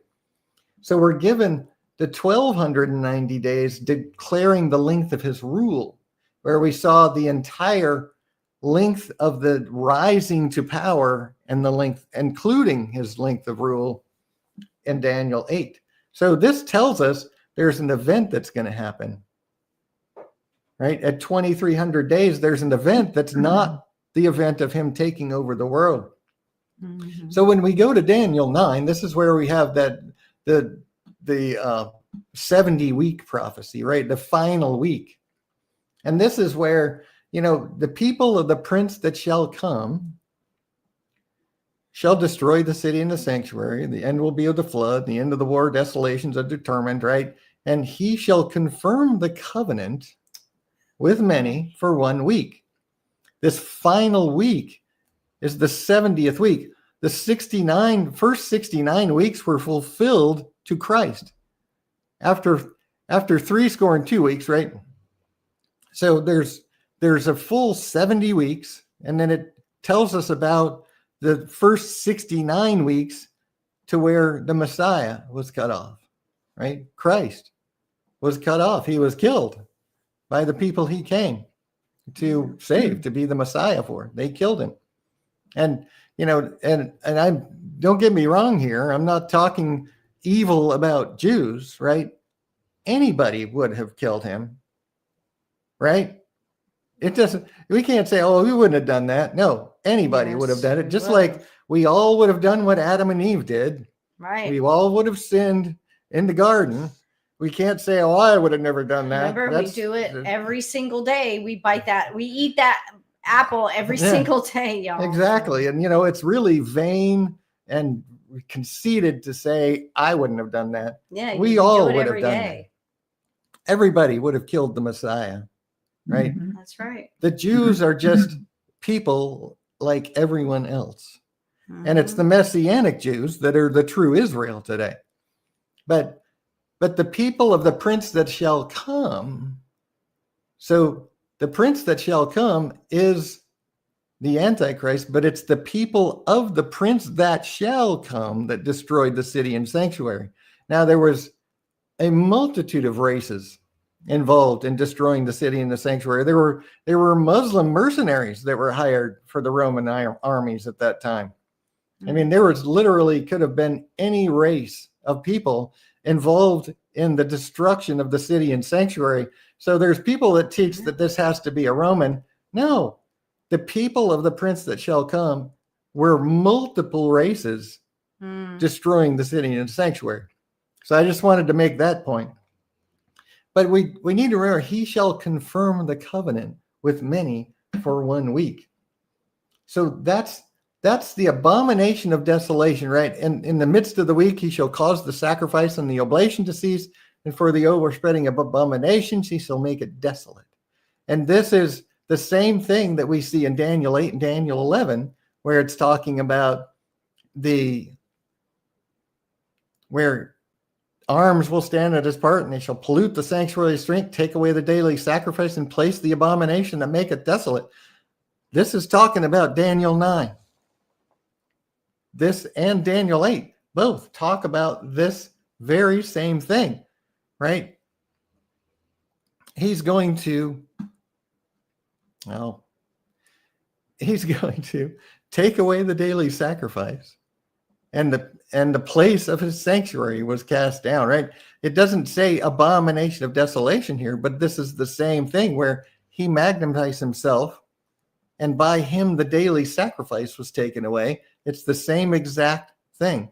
The daily sacrifice and the transgression of desolation, which is the abomination of desolation that we see in Daniel 9, Daniel 11, Daniel 12, what it's talking about is all this. So all of these are talking about the same man, the same events.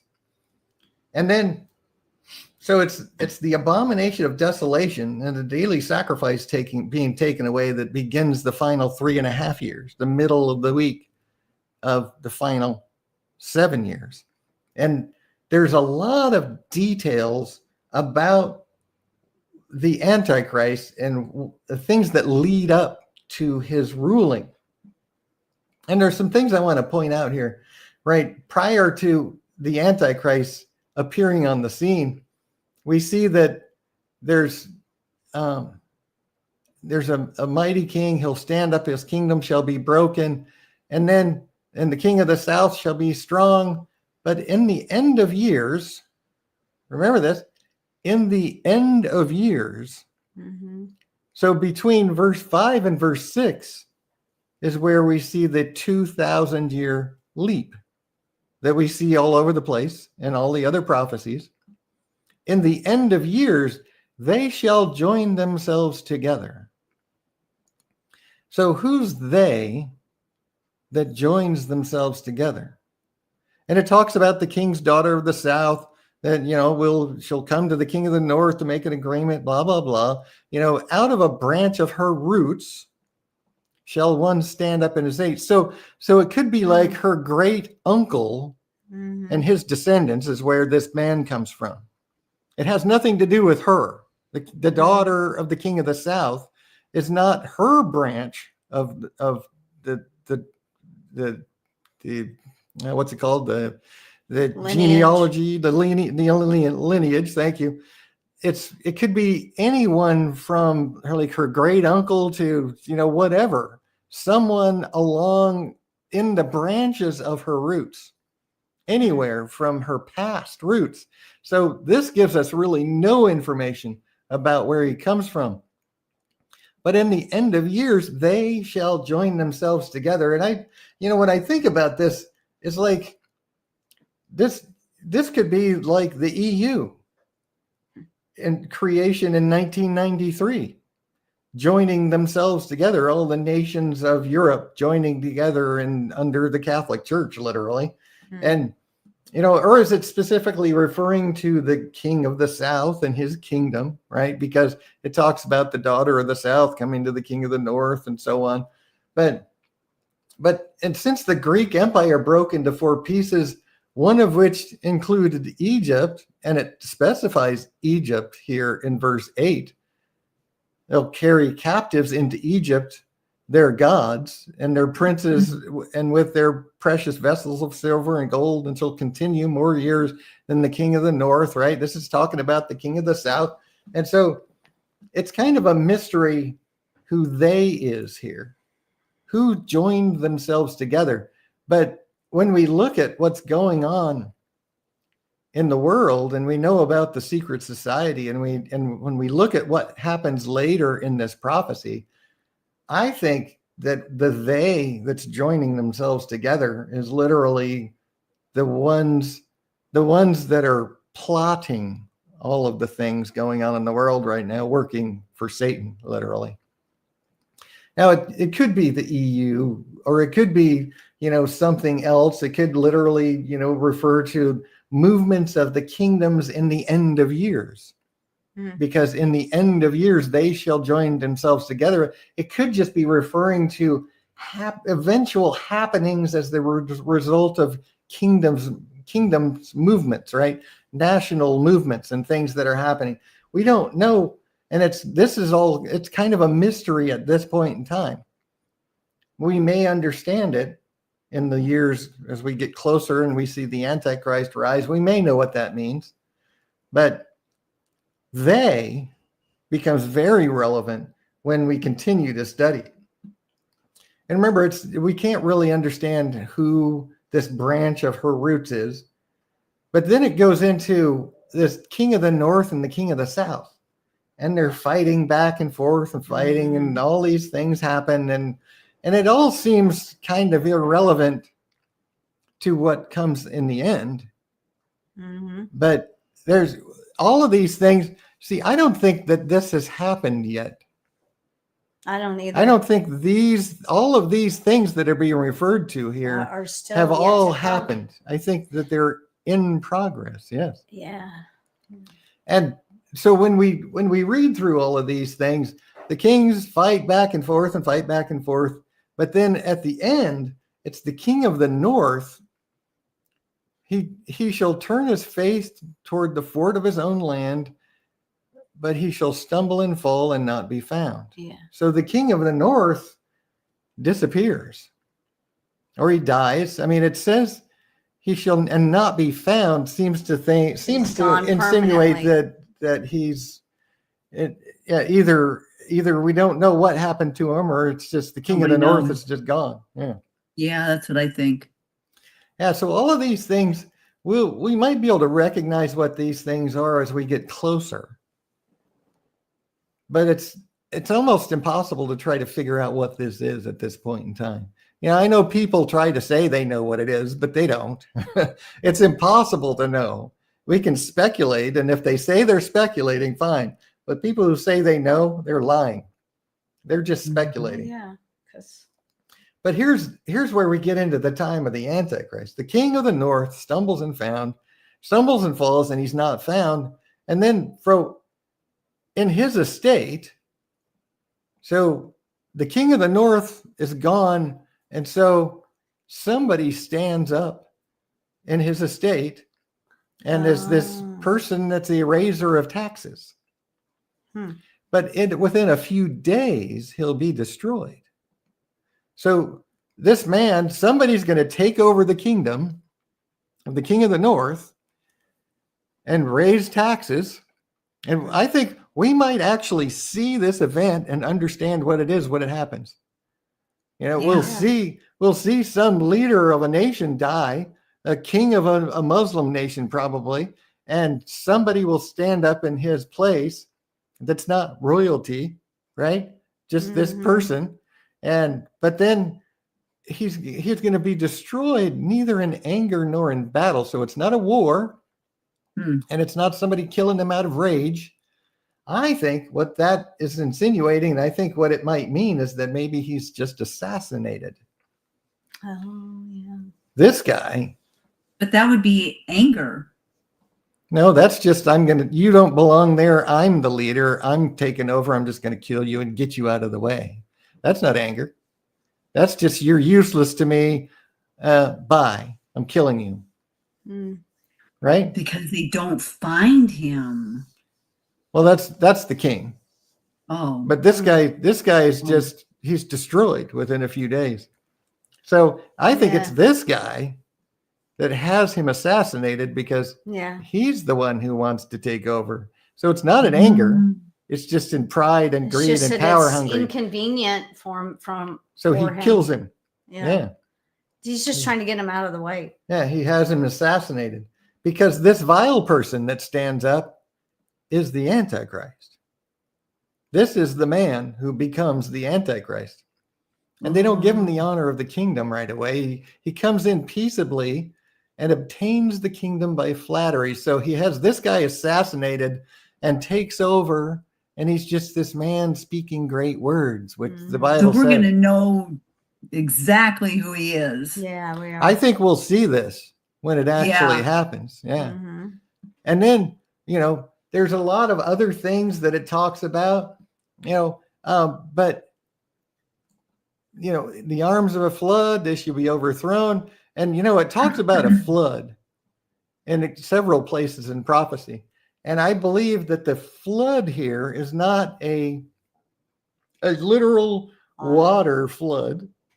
It's the flood of lies of Satan, the flood of the lying wonders of Satan that come with power and signs that it talks about in 2 Thessalonians. The flood here, I believe, is just the flood of lies. Yeah. And I'm going to show you another article that I've wrote. Do I know how to speak English? No. That I've written. And it's on BibleProphecyandTruth.com on the very first page where I talk about the stage being set with this picture here. And I've got documentation on it. And I talk about the flood of lies in this document down here, where we see it in Revelation 12. We see it in Daniel 9, where, remember, at the end thereof shall be with a flood, and unto the end of the war desolations are determined, where we just read about the prince of the people of the prince that shall come.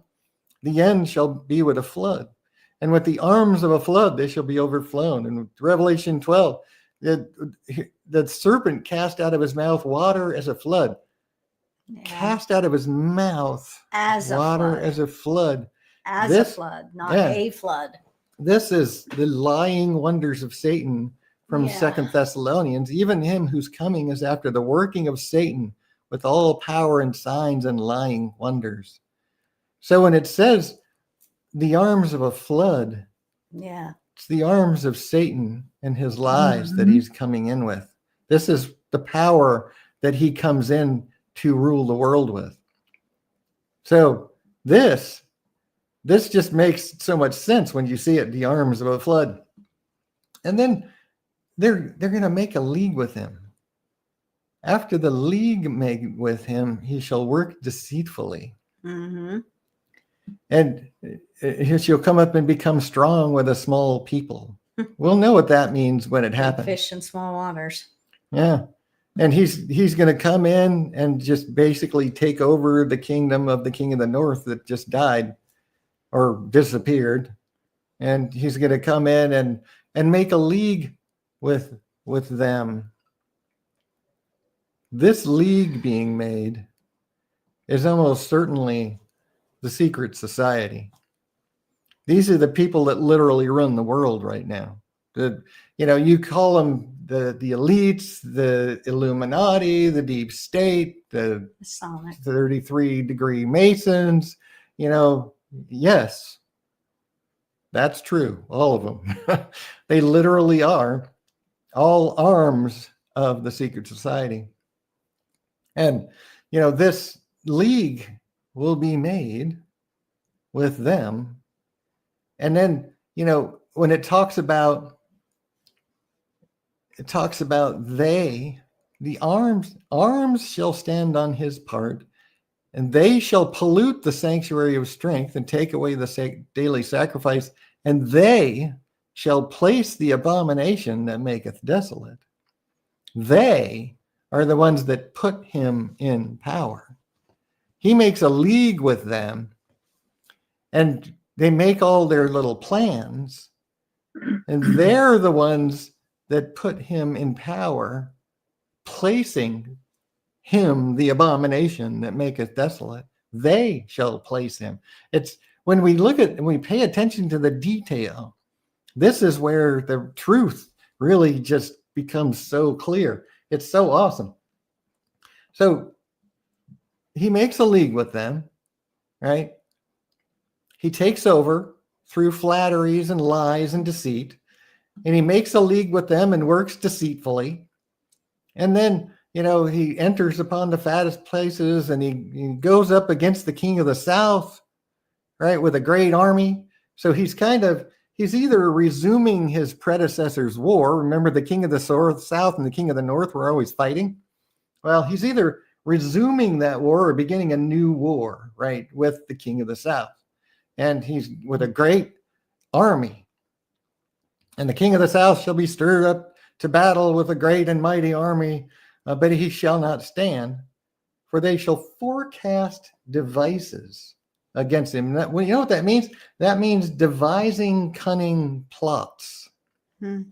So they're going to devise plots, cunning plots against the king of the south.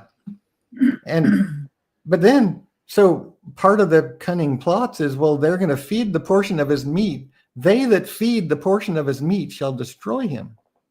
And his army shall overflow, and many shall be fallen down. And both of these kings' hearts shall be to do mischief, and they shall speak lies at one table, but it shall not prosper, for yet the end shall be at the time appointed. The time appointed is when the end will come to pass, not when they decide, right? Because he's making a lead. They're plotting all of these.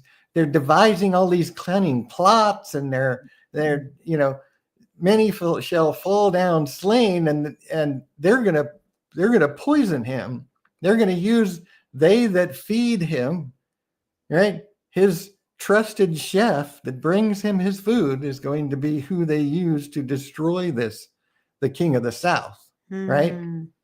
He's going to be poisoned, is what this looks like.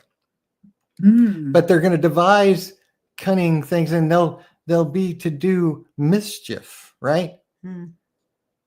What's happening here in this is the point where we need to focus right now, because when they do mischief, this is where they're deciding, they're devising cunning plots, they're making leagues, they're doing these things, but it won't prosper. right? So when they do this, and it talks about, well, okay, after it doesn't prosper, after it doesn't work the way they planned, right? It shall not prosper, for yet the end shall be at the time appointed. And he's going to return into his land, and his heart shall be against the holy covenant. So what just happened? Right? They're making these plans, they're planning these things, plotting, but it doesn't work. And then he returns, and his heart is against the holy covenant. What's the holy covenant? What happens in Daniel 9? Yeah. He shall confirm the covenant with many for 1 week. Right. So all their little devising and plotting, they do what the scripture just said. They are the ones that confirm the covenant. They make this peace treaty happen. You know, all this devising and plotting and everything that's happening right now, I think we're right here. Mm-hmm. They're devising and plotting, and they're going to force a two-state solution, and they're planning on it doing something other than what it does. Yeah. Because it won't. They don't know it won't prosper. It won't do what they want it to do. They're going to sign a peace treaty. They're going to force a two-state solution, but it won't accomplish what they intended it to do, because God says, no, it's not time yet. Because maybe that's when the war starts? Is it possible? It may be the Sixth Trumpet War happens then. It may be because that's when the fifth trumpet blows. If they force peace on those people are not going to want to keep the peace. No. They're not going to keep the it's peace. It's not. Well, no, the Muslims will never stop until they kill all the Jews. Yeah. They right. So I'm thinking that that's when the war starts. It could be. And it may be that that's when the fifth trumpet blows. That maybe God will put a little hitch in their plans by 5 months of these creatures stinging men. To drag it out. So the world will totally close down for 5 months when that happens. Yeah. Yeah. Y'all ain't going to Walmart when that happens. Yeah, that might be what happens here. We'll see. But I think this is where we're at right now in prophecy. This is so amazing. They're making their plans, and they're going to force a two-state solution. And then when it doesn't work out, he's going to return to his own land with great riches, of course, because they've paid him to make all these plans and leagues with them, and he's made tons of money, but his heart shall be against the holy covenant. Mm-hmm. And at the time appointed he shall return and come toward the south, but it shall not be as the former nor as the later. And the ships of Chittim shall come against him. This is actually a little island in the Mediterranean Sea. So I have no idea what the ships of Chittim are going to be, except that is actually literally an island in the Mediterranean Sea right now. But therefore he shall be grieved and return and have indignation against the holy covenant. So he's really getting upset about the holy covenant not working out. Maybe that'll be a battle that he's one of the battles he's fighting. Because they'll come against him and then he's going to return and have intelligence with them that forsake the holy covenant. So, and then arms shall stand on his part. What happens right here when he has intelligence with them that forsake the holy covenant? We know that the fourth beast of Daniel 7 is created at 2300 days. Well, we know that something happens at 2300 days. And I'm absolutely certain that it's the creation of the 10-nation union, the fourth beast of Daniel 7, that happens right here. He declares himself the Mahdi of Islam. That forsake the holy covenant. Yeah. And other Muslim nations who hate the covenant, that they hate that the peace treaty got signed, say, okay, we're going to do this with you, because then they get to destroy Israel, right? That's their goal. So I think that this is when the fourth beast of Daniel 7 is created. And he creates that 10-nation union of Muslim nations that is that fourth beast and becomes their Mahdi. Yeah. And then that's what, the final 7 years began at the signing when they signed the peace treaty and they confirmed the covenant. And then they hate that happened. About 8 months later, we got 8 months between this doing this and then that, right? 8 months, which is time for the 5-month period of the fifth trumpet, maybe. Yeah. We don't know exactly how it's all going to play out, but this is almost certainly when he creates the 10-nation union, the fourth beast, and declares himself the Mahdi. And then, that others come against him and all that, right? It's when, the ships of Chittim come against him, and he's going to be grieved and return, and then he's going to make this league, right? He's fighting these battles, and it's like, okay, I'm going to create this 10-nation union and then try to fight me now, right? He's going to create this fourth beast of Daniel 7 to protect his kingdom, his rise to power, and declare himself the Mahdi, which he was probably planning and probably kind of scared to do. Because if he claimed to be the Mahdi and the Muslims reject him, they're probably going to kill him, right? So it's probably something that he's planning to do, but he hadn't yet decided to do until all these things happen. And their little plans don't work out, and everything's kind of failing, and he's being attacked. So that's when he decides he's going to go ahead and execute his plan to be the Mahdi. Is Shittim wood? Is that wood from Shittim? The island? I don't know. Where does it say Shittim wood? What did they build out of Shittim wood?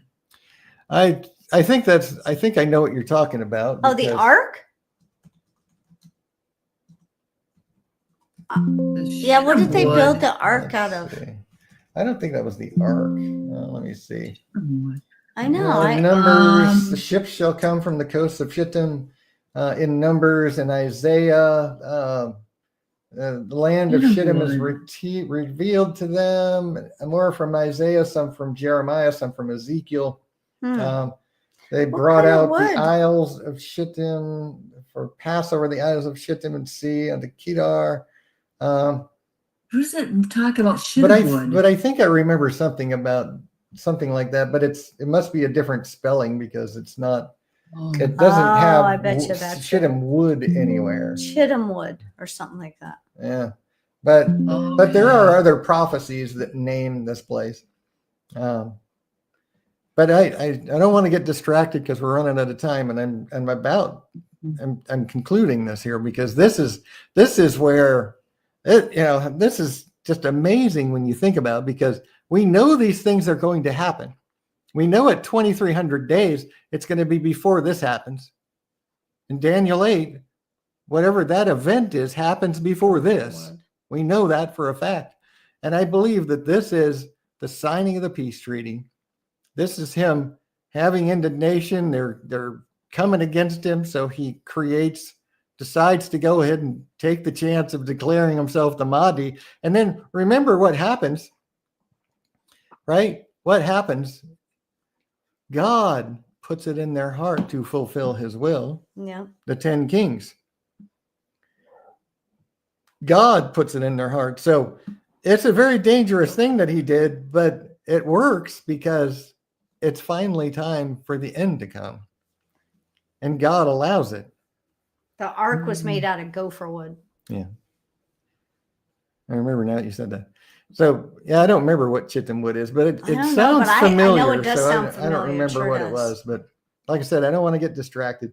So these other people that hate Islam, or that hate Israel, that hate the Jews, are other Muslims, other Muslim nations, and he creates this 10-nation union, which then in Revelation 13, remember, he takes that 10-nation union and then aligns it with the lion, the bear, and the leopard, which are almost certainly Russia and Germany and Great Britain, and which why those three nations?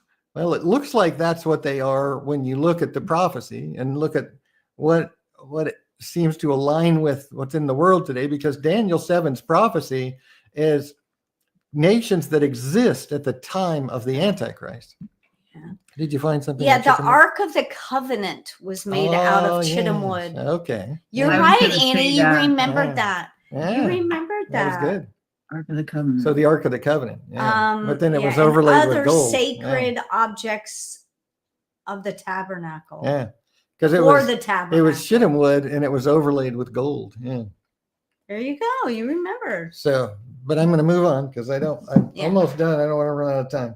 So, so we see all of these things happening. We know that there's an event there before this, and I believe that this is it. That's the 2,300 days there that he creates that 10-nation union and declares himself the Mahdi.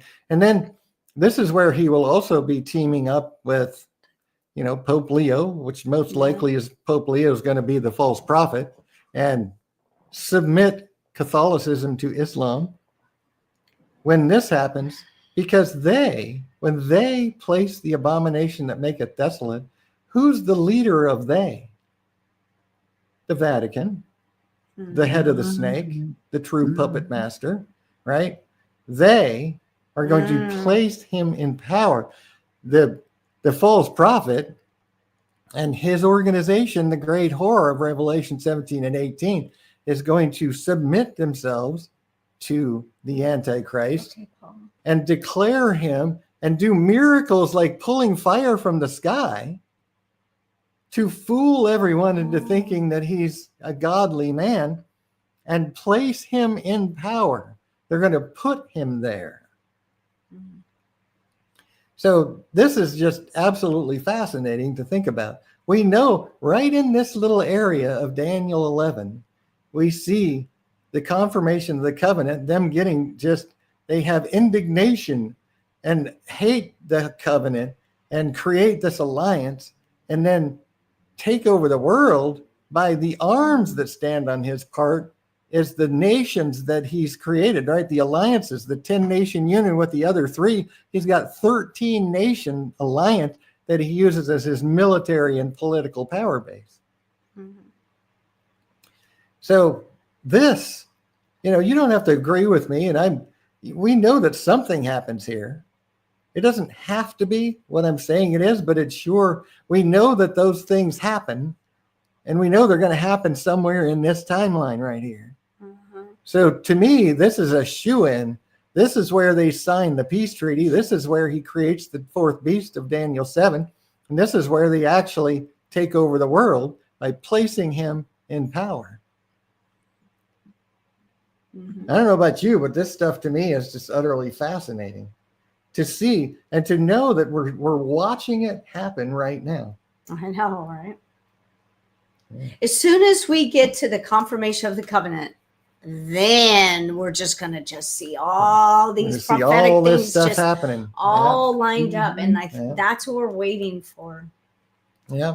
So all the Islamic kings and the minions of Satan give him their power, and they pollute the sanctuary of strength. They cause the daily sacrifice to be taken away and place him in power.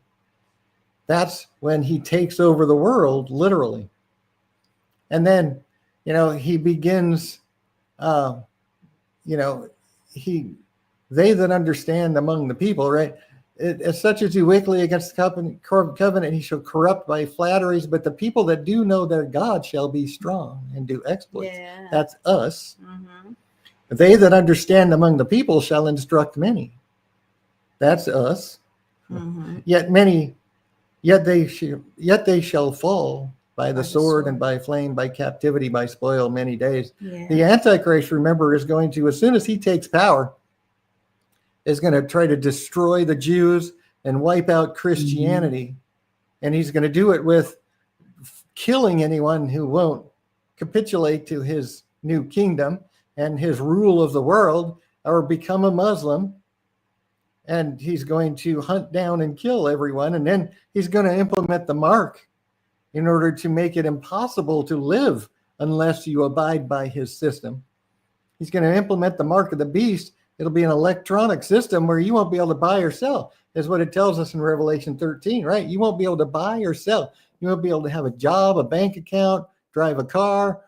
You won't be able to buy groceries. You won't be able to do anything. You won't be able to keep your job. You won't keep your job, right? Unless you take the mark. Yeah. And that's how he's going to flesh out all of the Jews and Christians and everybody that won't go by his new rule and won't bow to him and worship him, because they're literally going to be forced to worship him, as it tells us in Revelation 13. But a lot of people will think he's God because they don't read the Bible They and will they don't believe he care, and they're going to think he's God come to earth. The Pope's pulling fire right out of the sky. Yeah. And saying this man's from God. So yeah, they're all going to believe that he is. Mm-hmm. And this is when, Jesus warned, if you're in the area of Judea, to flee, because he's going to tell all the Muslims in the area of Judea to just kill all their Jewish neighbors. That's going to happen. Jesus said it would. And then he makes war with the saints. He exalts himself above every god. He doesn't regard the God of his fathers. He's going to pretend, he's going to be a pretend Muslim, right? He's raised in Islam. He said his whole life he's identified as a Muslim because that's what will give him his power. He's a man that's just power hungry, wants to rule the world, and he finds his chance. And of course, as we see in Revelation 13, it's the devil, Satan, that actually gives him his power to make this happen. The lying wonders of Satan, the flood that comes out of Satan's mouth, and all of the deceit and all the people that worship Satan, right? Darkness visible, the God that they worship, are going to tell them to do this. Mm-hmm. And he's going to stab a lot of the people in the back that thought their God loved them, right? Because he really hates them. And he's going to take over the world through the Antichrist. And so all of that happens exactly. We're going to see it exactly as the Bible shows us. It's so fascinating. And I really hope that I've done a good job of explaining this in a way that people can see the progression of events and how they all happen, how you tie all of the prophecies together. They're all of the prophecies all happen in this little period of time right here. From the time that he stands up. And we're going to see these things happen. We might even be able to recognize this when it happens. My mouse would actually cooperate. But we might be able to see this happen. We might even know the king of the south gets poisoned. We might understand this when it happens. Most likely because the world's so connected these days that you can know everything that happens all over the world. We're going to see things, I think. Yeah, and this is why lose our internet. I watch Muslim news. I watch lots of news sites that are the enemy to see when these things happen. Yeah. And it's so fascinating. I really hope that I've done a good job. And to wrap it up, of course, he's going to rule for 3.5 years. And he's going to do in the most strongholds with a strange God whom he shall acknowledge and increase with glory. Right? He's worshiping Satan. Mm-hmm. He doesn't regard Allah. That's not his God, right? He worships Satan, the God of forces, right? This is who he's honoring. But he's going to call it the light, darkness visible is what Satan calls himself to his worshipers. Yes. He says he's the true God. Yeah. And they believe him. They're utterly deceived by him. But he's going to plant the tabernacles of his palace between the seas and the glorious holy mountain. He's going to place his palace on the Mount of Olives. and call that his home. Mm-hmm. But he shall come to his end, and none shall help him. And we have That's to remember, where God touches down is the Mount on the Mount of Olives, he touches down, and when his foot touches, it splits in the greatest earthquake the earth has ever seen. Yeah. And he's going to be fighting wars. Yeah. But he's going to be fighting wars during the time of his reign. Yeah. Right? He's the king of the south pushes at him. The king of the north will come against him. So what king of the north is this? It's a different one, obviously, than the one he took over the kingdom from. Or maybe it's a new king from that kingdom since he took over the world. Who knows what that will be. But, so he's going to be fighting wars because nobody wants him in power. Well, there's going to be nations that will hold out. Resist his power. Yeah. But see, he's going to be Edom and Moab and chief of the children of Ammon. That's Jordan today, the area of Jordan. Oh, Jordan. He's going to stretch forth his hand upon countries. The land of Egypt shall not escape. The Libyans and Ethiopians will be at his steps, right? Which is all northern Africa is all 100% Muslim. Yeah. So of course they're going to be probably part of the 10-nation union. Yeah. That he creates. Mm-hmm. And he's going to be tidings out of the east and out of the north. He's going to be, he shall go forth with great fury, right? He's going to be fighting wars during his reign. But when Christ returns, he puts all that to an end. Mm-hmm. All that garbage. So I know I went through that, but I hopefully helped everyone to see this amazing detail that we see here in Daniel. To me, it's awesome to see this. When you pay attention to all the little details. Yeah, because we know certain things are going to happen and they fit in this area. Yeah. We know that for a fact. They fit in here. When the signing of the peace treaty and the 2,300 days when he stands up and waxes great, and he's going to create the fourth beast. We know he creates the fourth beast of Daniel 7 at some point, and I'm absolutely certain it happens right here. So we are out of time. Yeah. But I am done, and I hope people have really enjoyed this and found it as interesting and fascinating as I do, because wow, I absolutely love this stuff. So if you liked it or didn't like it, leave a comment, let me know. Yeah. And love to hear your opinion. So let me pray real quick and we'll say goodbye. Thank you, Lord, for literally telling us everything, for showing us in your word exactly what's going to happen. And it's so absolutely amazing to watch it happen, Lord. I'm blown away. I love you, my Lord and my God. And I can't wait for you to return. And I just pray that you use us to be some of those people that understand among the people, that instruct many. Use us, Lord. Help us to help others to know what's going on, Lord. We're your servants. We love you. We thank you, Lord. In the name of Jesus. Amen. Amen. Okay, so Paul and Johanna are here, and Paul said, he said Numbers 24:24, and ships shall come from the coast of Chittim and shall afflict Asher. And shall afflict Eber. And shall afflict Eber, and he also shall perish forever. Cyprus. Yeah, that's one of the places that I found Chittim in Numbers, Ezekiel, Isaiah. Yeah. But Chittim wood. Chittim wood is the Ark of the Covenant. Ark of the Covenant. And certain things for the tabernacle that were made of. Yeah, and Cyprus. You said that, I was thinking, because I had read Genesis, and I thought, Chittim wood. Oh, the Ark of the Covenant. Yeah, that's cool. Yeah. And Cyprus, I think it might be the name of the island now. Let me see. I think it's still called Chittim or something, though. So I was looking for it the other day. Anything to do with each other? And it is. Oh, it is Cyprus. Yeah, you're right. Oh, Cyprus. Thank you, Paul. It is actually Cyprus. Is the Chittim that it's talking about in the Old Testament? This area was named Cyprus. Chittim. And this is the Mediterranean Sea. Here's Israel, right? Here's Africa down here. This is the island of Cyprus. Cyprus is the Shittim that it's talking about, or Chittim, whatever. Cool. Thanks for that. Yeah, hi, Lainey. By Italy, isn't it? Huh? What? By Italy?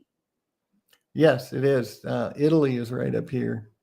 Annie can't see that.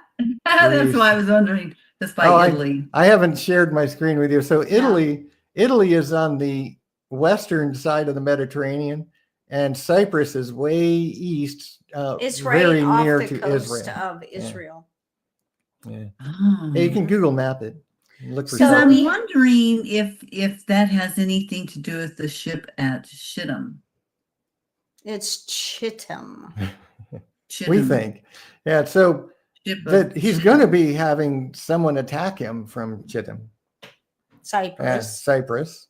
When he's taking over the rule to rule the world, and they're making their little plans and doing everything.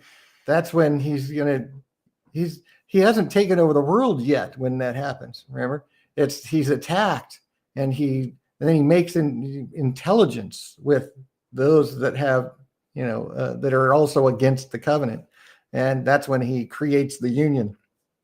So it's going to be sometime after the signing of the peace treaty where he's going to be rising to power, and he's ruling whatever the nation of the north is that it talks about. He's going to have some limited power there, and so whatever he's going to be attacked from Cyprus. So we'll see. That'll be interesting to watch. Mm-hmm. So you're welcome, Lainey. I love doing this. So Lainey, Paul, Johanna, Bob, and Sue. Love you all. Love you all, and so glad that you showed up tonight. Yeah. And everyone that watches and does not chat, we're just glad you're here. Bob said, "Thanks for the great study, Dan. Love my brothers and sisters." Love you too, Bob. We love you too, Bob. We love you too, Bob. And, thank you all. Yes. So would you kindly smash that like button, subscribe to the channel, follow us on Rumble, go to videos.prophecyandtruth.com, videos.prophecyandtruth.com. Please go over there and look at it. That's a website. Okay. And if you look on the bottom of your screen, you will see those are the places to follow us at, to find us. Dan's email is there. If you have any prayer requests, any questions, please reach out. And then turn on the notification bell so you do not miss any great uploads. Thanks. Okay. And we love you all. Yes. So we are going to say goodbye right now. And we will be back on Wednesday. Yep. Love you, Sissy. Thank you, Diane. Love you guys. Love you too. Love you too. Thank you, Diane. See you Wednesday. Wednesday for sure.